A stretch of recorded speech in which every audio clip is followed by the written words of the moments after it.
asalaamaaleykum mbooloo asalaamaaleykum waa Yoff dañ da yoon tey fii ci kees gi fi ngeen ñi seetaane nii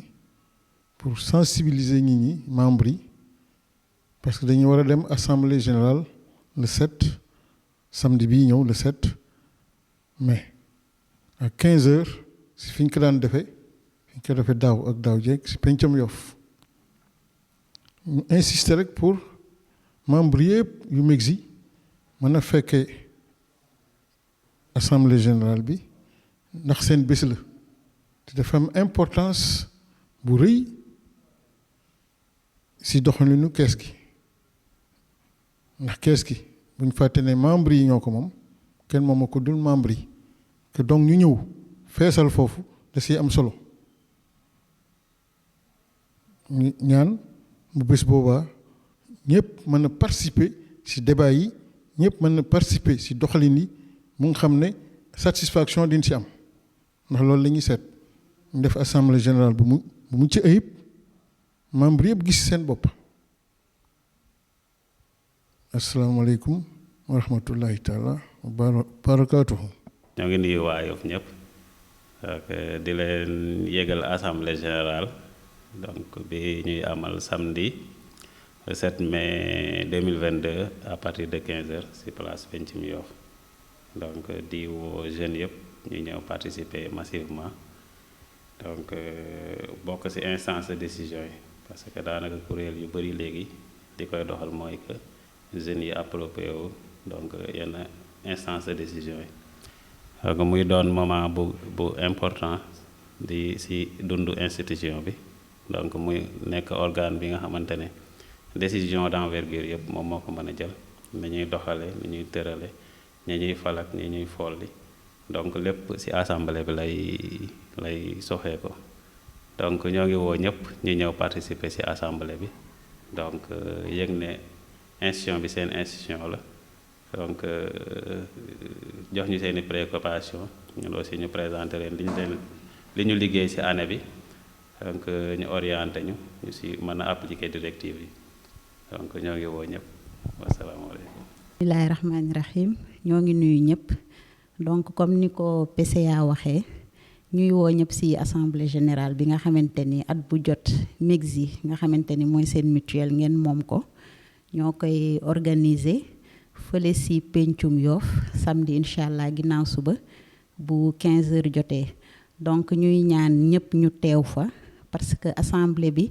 dafa nekk une occasion boo xamante ni day tax nit yi mën a wax seen bëgg-bëgg fekk aussi ñun ñu mën leen a présenter liggéey bi ñu liggéey ci atum 2021 bi mën leen joxaale aussi les perspectives yi nga xamante ni moom lañ war a dérouler ci 2022 bi nga xamante ni déjà 5 mois wala 4 dem nañ ci ba pare mu nekkaale aussi une occasion boo xamante ni membres yi muy yéen ñi nga xamante ni yéenay membre MEGSI ci ci ngeen di mën a waxee seeni bëgg-bëgg wax seeni jafe-jafe pour que ñu gën a mën a jël en charge seeni préoccupation parce que mutuelle bi muy MEGSI seen mutuelle la donc man damay woo toutes les femmes yi nga xamante ni ñi ngi nekk Yoff wala boog ñi ngi bokk ci MEGSI yëpp ak jeunes yi ñu mën a bokk ci instance yi c'est-à-dire ci CA bi conseil d'administration bi bokk ci comité de crédit bokk ci conseil de surveillance pour que MEGSI mën a am gestion boo xamante ni dina gën a fluide nit ñi aussi ñëpp dinañ ci gis seen bopp donc ñoo ngi leen di jox rendez-vous samedi incha allah à 15h Pencum Yoff merci. asalaamaaleykum waa Yoff asalaamaaleykum membre MEGSI ñu ngi leen di nuyu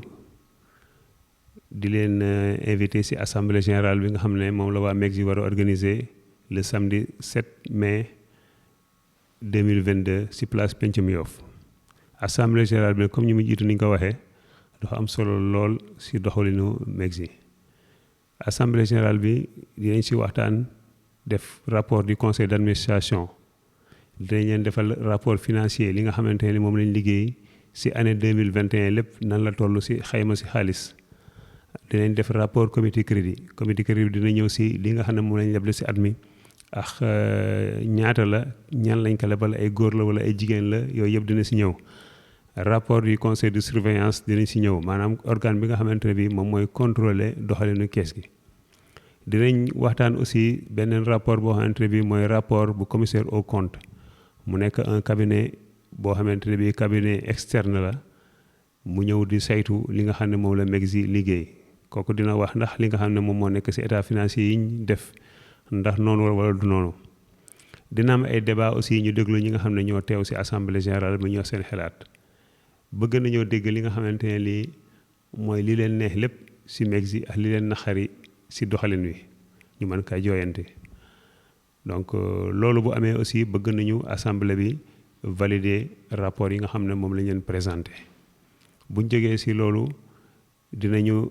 dem si beneen fànn boo xamante ne bi mooy ñii nga xam ne ñoo génn si conseil d'administration comité crédit ak conseil de surveillance ñu dugal ñeneen ñu nekk seen place donc loolu mooy renouvellement des organes. ginnaaw loolu aussi dina am benn aspect boo xamante ne bi yàgg nañ ko tàmm léegi mooy joxe ay neexal yi nga xam ne ñoo teew si assemblée générale bi ñooñu nga xam ne ñoo jot neexal yooyu dañ leen di ñaan ñu bokk si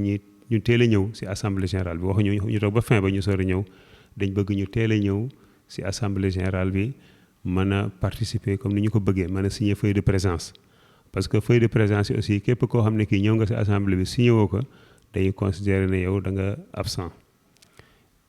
balaa ñoo tëj dinañ ñëw si benn aspect boo xamante ne bi mooy dañu war a fal commissaire aux comptes pour 6 ans yoon moo ñu ko sant léegi donc avant dañ doon def at mu nekk rek ñu ut benn commissaire aux comptes benn auditeur externe léegi nag commissaire aux comptes MEGSI dafa màgg ba tollu dayoo boo xamante ne bi BCEAO banque centrale da ko imposer pour mu am un commissaire aux comptes donc commissaire aux comptes boobu nag assemblée générale moo war a valider pal gi ñun dirige personnel ak conseil d'administration def nañ procédure ba tànn nañ ñi nga xam ne ñi ñoom ñoo gën si dossiers yi ñu jot mais loolu assemblée bi da ko war a valider pour que ñun ñu mën a jël résultats yi yónnee ko waa banque centrale donc loolu moo waral teewaay bi am njariñ lool ñu bëgg ñëpp ñëw dugg si organes yi participer si fonctionnement parce que mutuelle membres yi ñoo ko moom comme membres yi ñoo ko moom aussi membres yi dañu war a taxaw toujours wane ne seen yëf duñ ko bàyyi noonu muy suux wala muy am problème waaw ñu ngi sant yàlla di sant membres yi di sant dirigeants yi sant tout le personnel de la MEGSI man en tant que directeur maa ngi sant tout le personnel de la MEGSI di wax ne même bu fekkee ne sa assemblée bi des fois ñu xaw a fàttee jël temps def ko si ñoom ñu ngi leen di sant ñu ngi leen di gërëm ñu ngi leen di encourager di ñaan yàlla at yi nga xam ne mooy ñëw mu gën a neex te yaakaar nañ ne xam-xam bi ko war a doxal man gi am na fi malgré jamono ji ni mu tëradee ñu ngi góorgóorlu bu baax yàlla nañ yàlla defal jàmm merci beaucoup